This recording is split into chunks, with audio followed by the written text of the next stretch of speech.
जुडो town इंतजामिया मालपीड़ी जो ठेको गैर कानूनी तौर डिफॉल्टर ठेकेदार हवाले करे छॾियो। ख़बर मूजिब जुडो शहर जी आमदनी जो वॾो ज़रियो मालपीड़ी टाउन इंतजामिया ऐं 62 ठेकेदार जी मिली भगत सां करप्शन जे वर चढ़ी वई आहे। जून महीने में ठेको ख़त्म थियण बावजूद टाउन इंतजामिया गैर कानूनी तौर बग़ैर ठीके जे मालपीड़ी डिफॉल्टर ठेकेदार हवाले करे छॾी आहे। मीरपुर ख़ास शहर सां तालुक रखंदड़ ठेकेदार गुज़िरियल साल जो ठेको पंहिंजे ड्राइवर जे नाले ते 7 करोड़ 26 लख रुपयनि में हासिल कयो हो। दरियन मूजिब ठेकेदार गुज़िरियल साल में टाउन कमेटी में फ़क़ति 3 करोड़ रुपया जमा कराए 4 करोड़ 26 लख रुपया टाउन इंतजामिया जी मिली भगत सां हड़प करे वियो। ॿिए पासे गुज़िरियल जून महीने में ठेको ख़त्म थी वियो ऐं कानून मूजिब ईंदड़ मालपीड़ियूं टाउन इंतजामिया खे हलाइणी हुई, पर टाउन इंतजामिया मालपीड़ी खे गैर कानूनी तौर ते डिफॉल्टर ठेकेदार हवाले करे छॾी।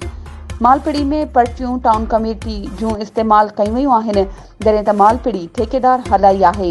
इन सिलसिले में मक़ामी शहरनि आला अख़्तियारनि तोड़े anti corruption circle officer Mirpur ख़ास खां मुतालबो कयो त नोटिस वठी करप्शन कंदड़नि ख़िलाफ़ कार्रवाई कई वञे।